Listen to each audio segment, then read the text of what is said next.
आइए आज के क्लास में हम लोग सेकेंडरी कमर्शियल सेल्स को डिस्कस कर रहे हैं। इसमें दो हम लोगों को पढ़ना है, लेड स्टोरेज सेल और निकेल कैडमियम सेल। आइए पहले लेड स्टोरेज सेल।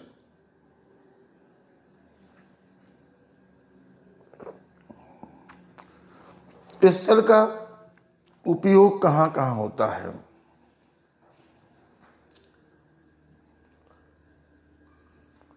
घर में हम लोग इन्वर्टर के साथ बैटरी लगाते हैं, वो लेड स्टोरेज सेल होता है। तो यहां एक टर्म समझ लीजिए पहले, battery. Battery is a combination of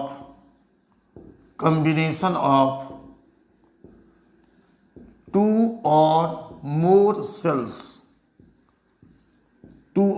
cells.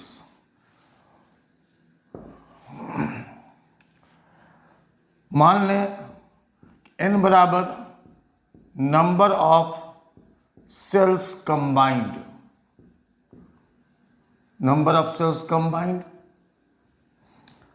V volt EMF of each cell. तो EMF of battery N into V volt. जैसे EMF of lead storage cell 2 volt. Generally lead storage battery of 12 volt are used या is used. जैसे inverter के साथ घरों में रोशनी के लिए, पंखा चलाने के लिए, उसके अतिरिक्त व्हीकल्स में स्टार्ट करने के लिए 12 वोल्ट के बैटरी का इस्तेमाल होता है, जो कि 6 सेल का कॉम्बिनेशन होगा।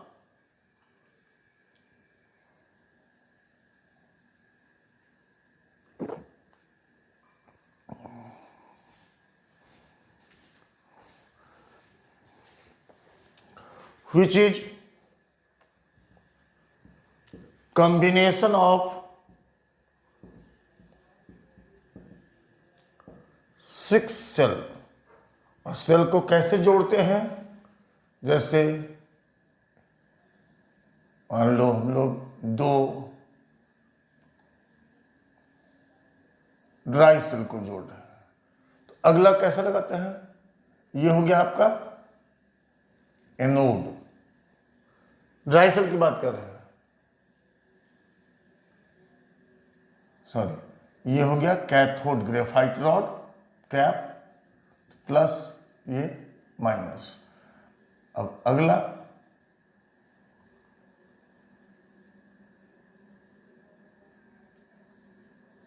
ये ग्रेफाइट रॉड है,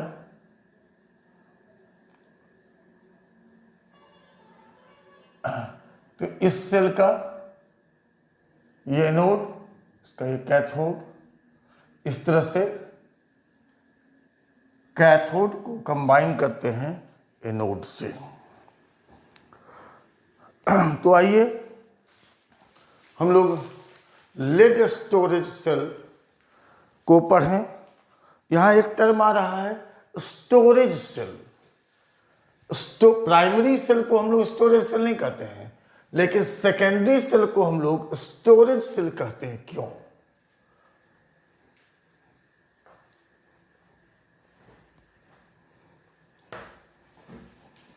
तो secondary cells are called storage cells. क्यों कहते हैं इसको स्टोरेज सेल?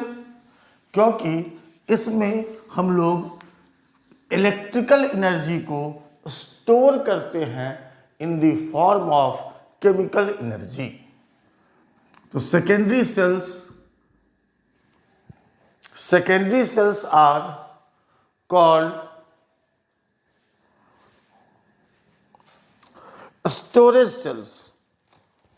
सेकेंडरी सेल्स को स्टोरेज सेल कहते हैं क्योंकि इसमें हम लोग इलेक्ट्रिकल एनर्जी को स्टोर करते हैं as chemical energy during charging. तो secondary cells are called storage cells since during charging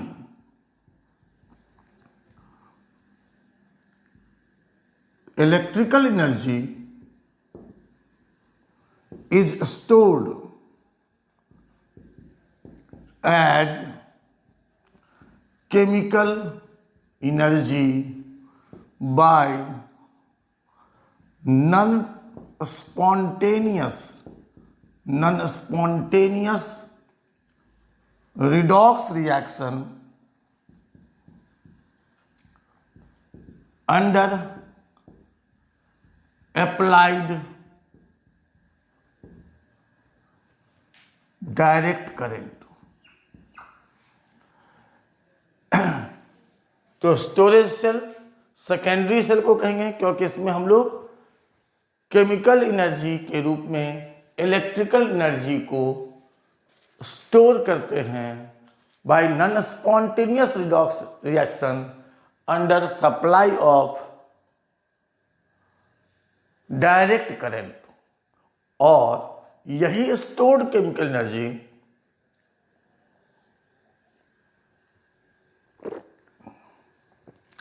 cell के द्वारा प्रोवाइड होता है, सेल से प्राप्त होता है। The stored chemical energy is available from cell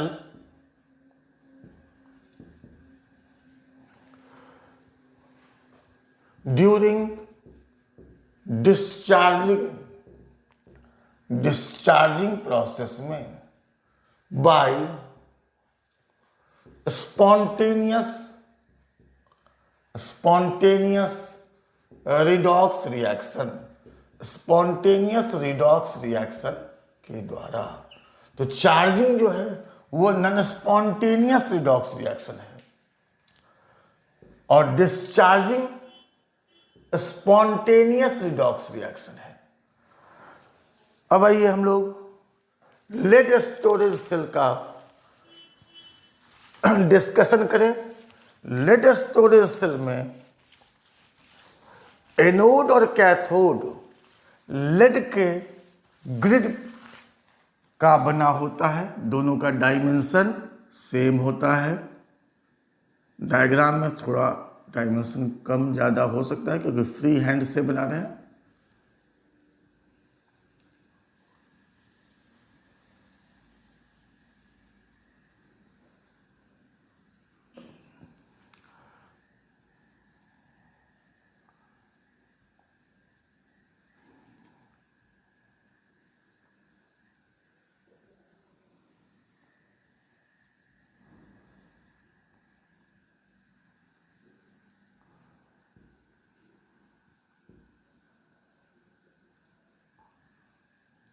दोनों आइडेंटिकल होता है। ये ग्रिड भी लेड से बना हुआ है, ये भी लेड से बना हुआ है। इसके अंदर ये पाउडर लेड, जिसको हम लोग कहते हैं स्पॉन्जी लेड, स्पॉन्जी लेड, ये काम करेगा एनोड का। और इसमें पेस्ट है लेड डाइऑक्साइड का।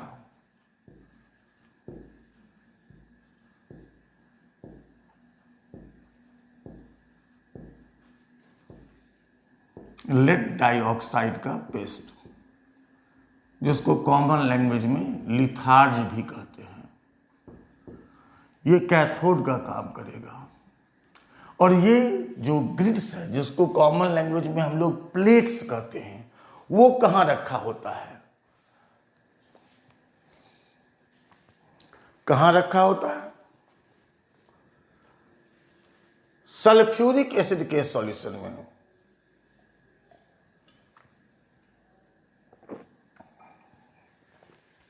तो they are placed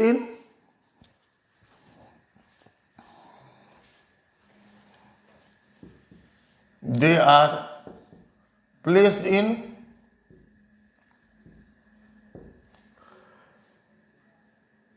aqueous solution of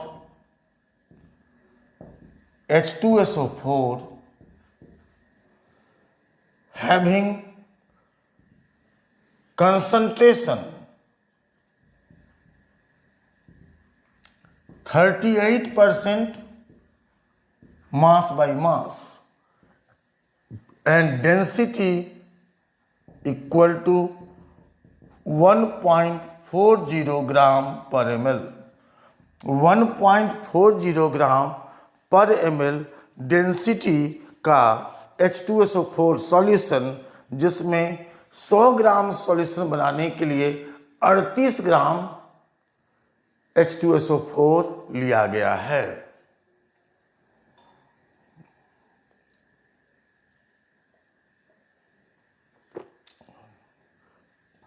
H2SO4 क्या काम करेगा?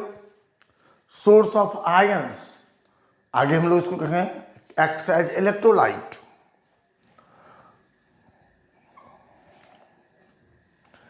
अब H2SO4 है, इसलिए क्या हो गया? Acidic secondary cell. Acidic secondary cell, इसका यूज कहां करते हैं? इन हाउसेज विथ इन्वर्टर्स और इन व्हीकल्स, गाड़ियों में स्टार्टिंग के लिए। अब हम लोग देखें कि डिस्चार्जिंग जो कि स्पॉन्टेनियस प्रोसेस है, उस समय सेल रिएक्शन क्या होता है? तो हम लोग सेल रिएक्शन जानते हैं कि reaction at anode plus reaction at cathode. Anode पर oxidation,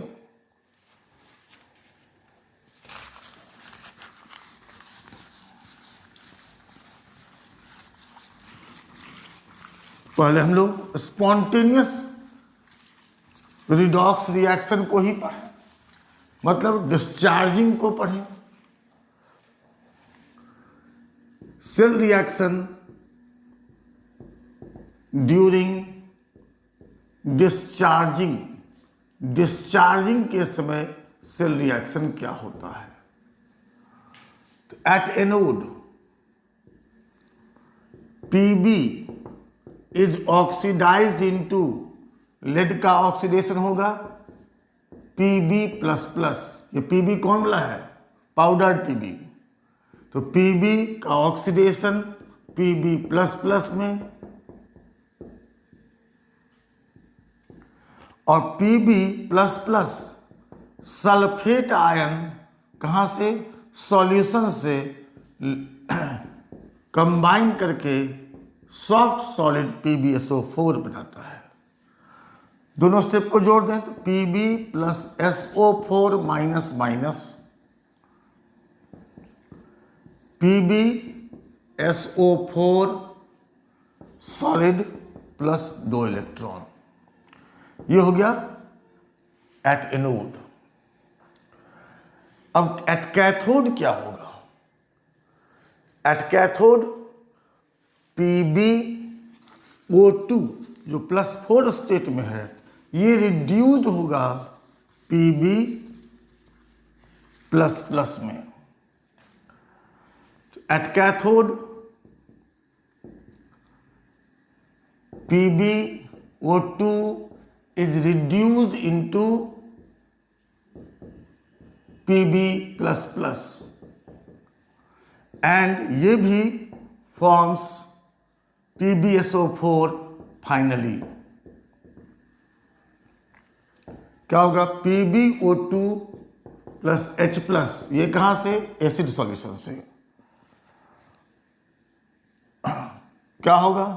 Pb plus plus plus 2H2O, यहाँ 4 प्लस, यहाँ 2 प्लस, 2 इलेक्ट्रॉन जोड़ दिए। अब Pb plus plus plus SO4 minus minus PbSO4, दोनों स्टेप को जोड़ दो। तो कैथोड का रिएक्शन हो गया PbO2 plus 4H plus plus SO4 minus minus plus 2 electron PbSO4 plus 2H2O। अब रिएक्शन 1 और रिएक्शन 2 को जोड़ दो तो क्या हो जाएगा? Cell reaction. ये हो गया एनोड पर।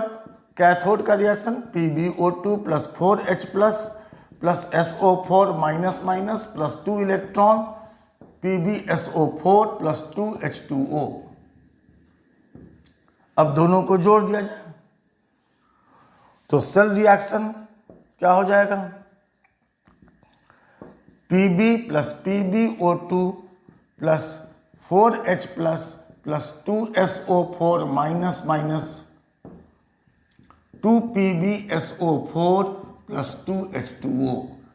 ये हो गया cell reaction during discharging, which is a spontaneous redox reaction. अब यहां देखिए, डिस्चार्जिंग के समय H प्लस आयन और SO4 माइनस माइनस आयन कहां से आया?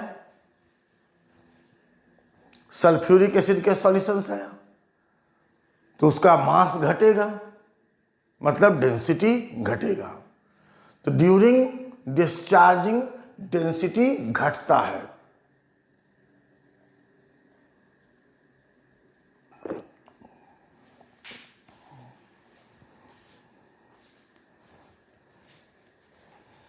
During discharging density of H2SO4 solution decreases। H2SO4 solution का डेंसिटी घटते जाता है। एंड व्हेन इट इज 1.20 ग्राम पर ml, the cell is said to be discharged and needs to be recharged।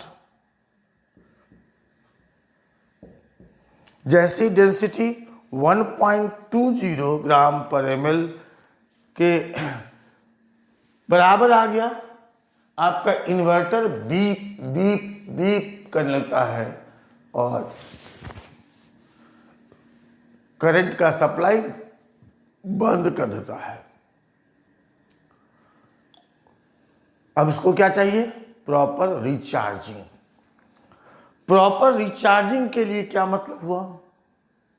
आजकल जितने इन्वर्टर्स आते हैं वो 180 वाट से कम, 180 वोल्ट से कम का पोटेंशियल डिफरेंस होने से चार्ज नहीं करता है। दूसरा कि बैटरी के अंदर प्रॉपर अमाउंट में वाटर होना चाहिए।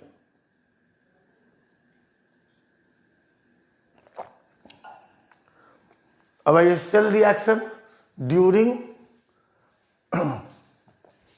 चार्जिंग, तो ठीक उल्टा, ठीक उल्टा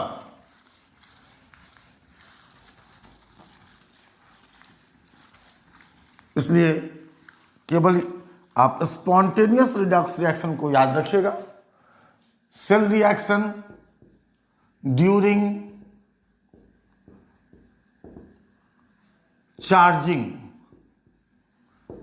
पहले बता चुके हैं, non spontaneous redox reaction PbSO4 solid plus H2O under direct current input, ये बदल जाएगा PbO2 H प्लस और SO4 माइनस माइनस, ये कहाँ चला जाएगा? सॉल्यूशन में। तो नेचुरल है कि एसिड सॉल्यूशन का डेंसिटी बढ़ेगा। इफ दिस सेल, अगर इस सेल को इज नॉट प्रॉपरली, मतलब समय से और वाटर लेवल प्रॉपर रख करके रिचार्ज, अगर प्रॉपरली रिचार्ज नहीं करते हैं, lead sulphate turns hard and dry such that further charging is not possible. Charging is not possible. It is called hardening of cell. Hardening of cell. देख रहे हैं कि लेड सल्फेट जो बना वो फिर से ब्रेक किया, लेड, ये लेड पाउडर एनोड पर गया, ये कैथोड पर गया, ये एसिड सॉल्यूशन में गया। अगर सही क्वांटिटी में वाटर नहीं रहेगा या सही टाइम से आप चार्ज नहीं करेंगे तो लेड सल्फेट का जो लेयर बनेगा वो सूख जाएगा और उसके बाद फिर से उसको वापस रिचार्ज करना, मतलब फिर से उसको ब्रेक करना संभव नहीं हो पाता है। इसको कहेंगे हार्डनिंग ऑफ सेल। इसलिए आप देखिएगा अक्सर लोग ऐसा करते हैं कि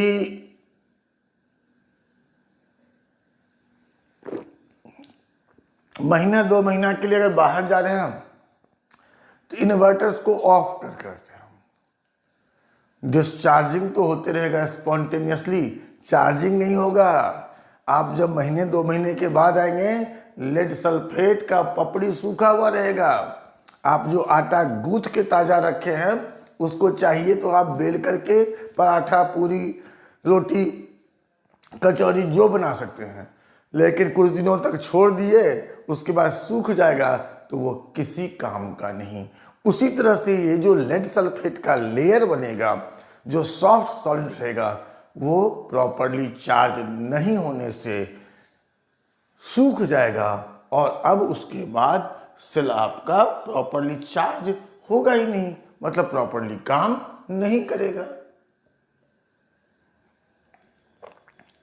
अब दूसरा सेकेंडरी सेल पर आइए, निकेल कैडमियम सेल।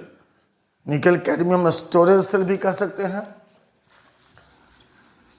जो ज़्यादा रिएक्टिव होगा वो काम करेगा एनोड का, और जो लेस रिएक्टिव मेटल होगा उसका ग्रिड, जैसे इसमें लेड में लेड डाइऑक्साइड था, इसमें क्या होगा, निकेल के ग्रिड में nickel dioxide.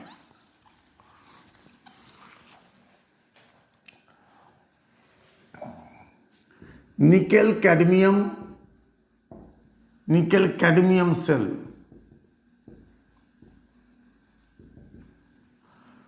Alkaline secondary cell, मतलब storage cell, secondary cell used in cordless devices.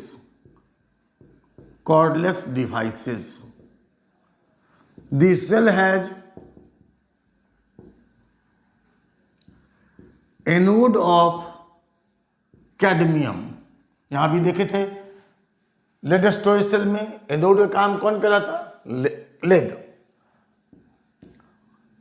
Cathode of a grid of nickel, जिसके अंदर जैसे उसमें lead dioxide packed with NiO2।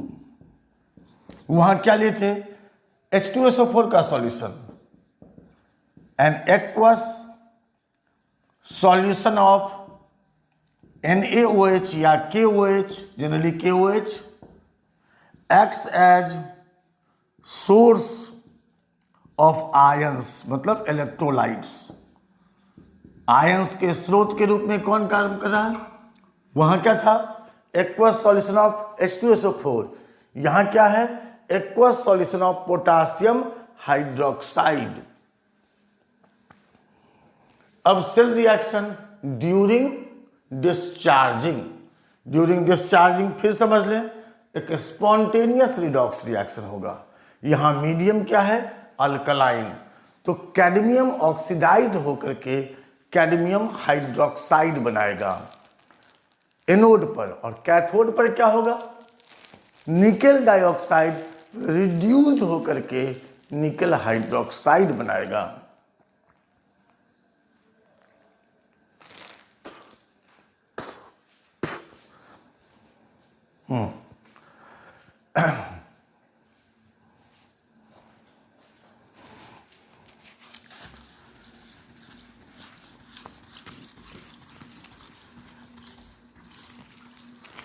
बार बार लिखने की जरूरत नहीं है कि discharging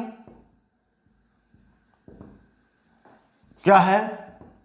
spontaneous redox reaction.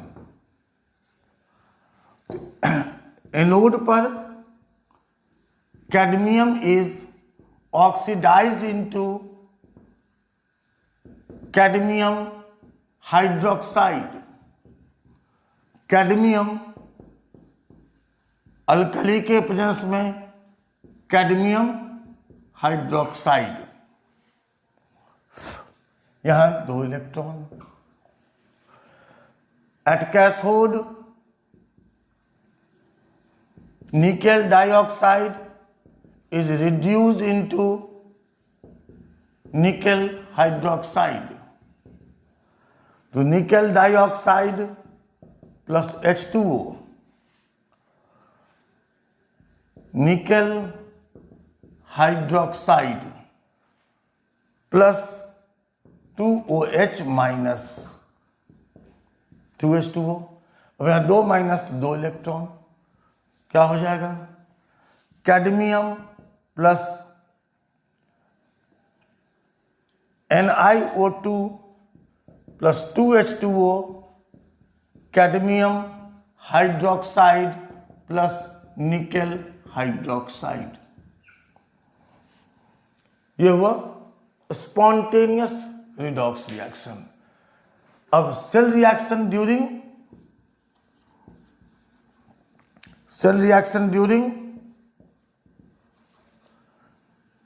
Charging.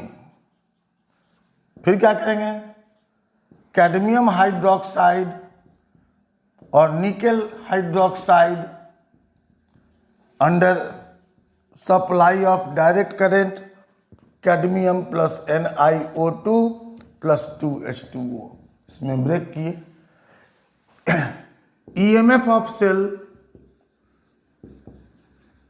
1.37 volt के लगभग। तो ये अल्कलाइन सेकेंडरी सेल हुआ, क्योंकि इलेक्ट्रोलाइट या सोर्स ऑफ आयंस, मतलब सॉल्यूशन किसका लिया गया है? KOH का। अब आइए हम लोग अगले सेल का ब्रीफ डिस्कशन कर लें। हम लोगों को 2 प्राइमरी 2 सेकेंडरी सेल पढ़ना था। मान लीजिए लिथियम एल्यूमिनियम सेल आपको कोई पूछे तो ज्यादा रिएक्टिव लिथियम एनोड का काम करेगा और grid of aluminium packed with Al2O3 काम करेगा कैथोड का। अब आइए हम लोग नेक्स्ट टॉपिक है fuel cell used in space programs, मतलब सैटेलाइट्स में। Is a cell which converts converts heat energy into electricity. अब हीट एनर्जी कहाँ से? तो obtained from combustion of fuel gas. Fuel किसको कहते हैं? जिसके कंबसन से हमें यूजेबल फॉर्म में हीट एनर्जी मिलता है। जैसे सॉलिड फ्यूल हो गया कोल, चारकोल, वुड। लिक्विड में हो गया पेट्रोलियम, डीजल, केरोसिन। गैसियस में हो गया LPG, CNG, hydrogen, carbon monoxide, methane, ethane, propane, butane. Combustion of fuel gas. Fuel gas क्या होगा? एक कंबसाइल गैस, एक कंबसाइल गैस। जैसे कार्बन मोनोऑक्साइड हो सकता है, मीथेन हो सकता है, हाइड्रोजन हो सकता है, इथेन हो सकता है, प्रोपेन हो सकता है, ब्यूटेन हो सकता है। और कंबसन किसके प्रेजेंस में होता है?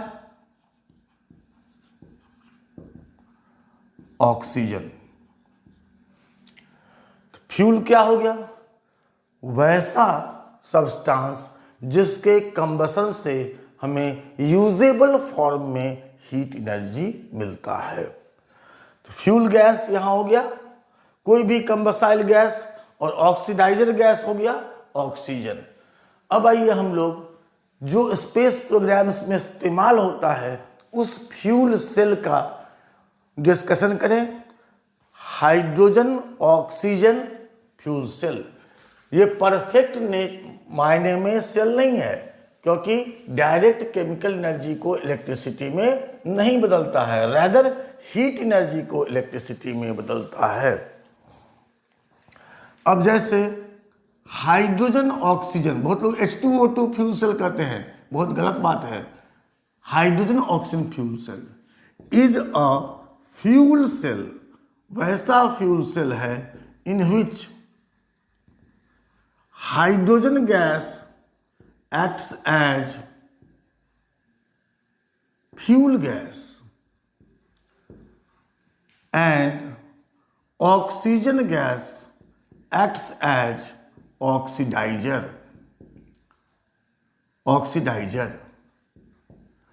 नेट सेल रिएक्शन आगे हम लोग डिस्कस कर रहे हैं। Net cell reaction is hydrogen और ऑक्सीजन के रिएक्शन से H2O का बनना और हीट। इस हीट एनर्जी को किस में कन्वर्ट करेगा? Converted into electricity. अब ये किस कंडीशन में हाइड्रोजन और ऑक्सीजन का रिएक्शन होगा? किस तरह का मीडियम लेंगे? कौन सा गैस को एनोड से पास करेंगे, कौन सा गैस को कैथोड से पास करेंगे, ये सारा डिस्क्रिप्शंस हम लोग अगले क्लास में देखेंगे।